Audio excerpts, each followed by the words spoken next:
Hello po sa inyong lahat mga ka-crypto. Ako po si Pinoy Crypto Trader at sa video na ito ay atin pong pag-uusapan ang aking technical analysis dito po kay Pepe ngayon pong April 6 taong 2025. At then ang ating nakikita rito ay ang daily chart time frame ni Pepe na siyang madalas po nating technical analysis dito. At ayan, itong si Pepe mula po nung huling technical analysis natin itong nakaraang March 27 ay nakakaranas na rin po siya ng pagbagsak. Katulad din po ni Shiba Inu at saka maging mga ibang mga meme coins. At sa kanyang pagbagsak ay nagawa po niyang basagin yung mga supports natin. Ilang sa mga support natin dito. Yan, ito lang po pala yung support zone natin dito kasi nakaka-recover na rin po siya nitong mga nakaraang araw. Kaya ayan, gawin po natin itong kulay green kasi ang color coding natin dito is lahat po ng mga lahat ng mga kulay green ay nagsisilbi po itong resistance. Kapag kulay red naman ay support. Kaya ayan.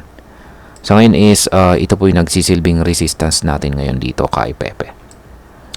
At ayan, nung bumagsak po pala siya noong April 3 dito sa candlestick na ito.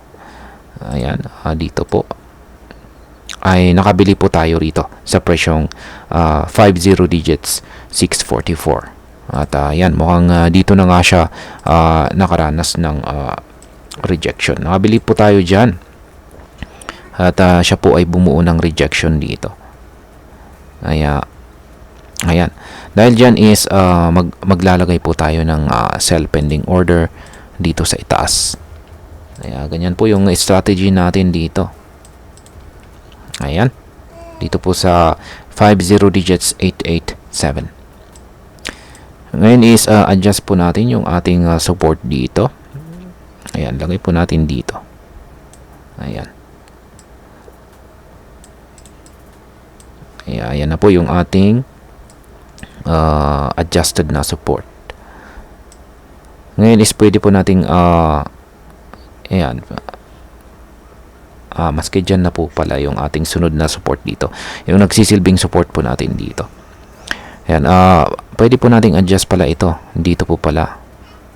Ayan. Dyan po yung sunod na support natin. Almost parang magiging support zone na ito.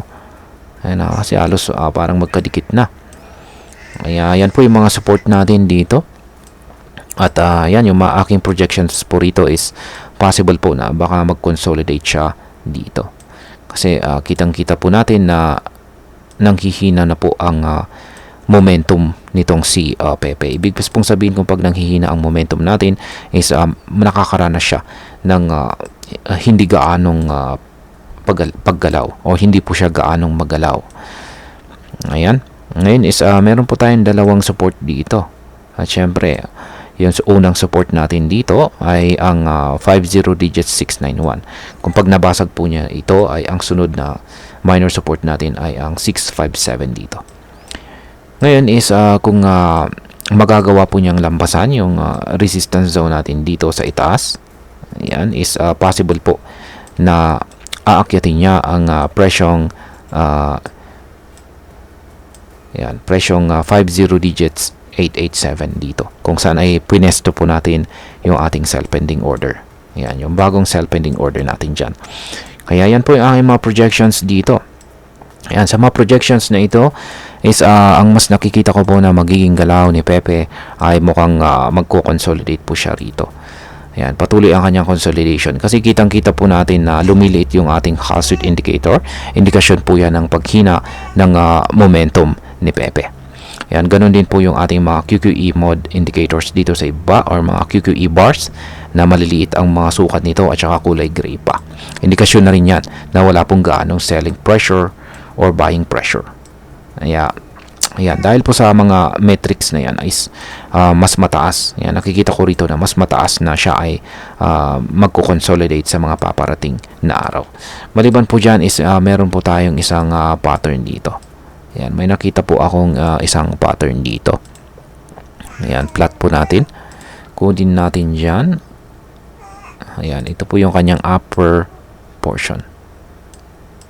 Ayan, at ito naman yung kanyang lower portion.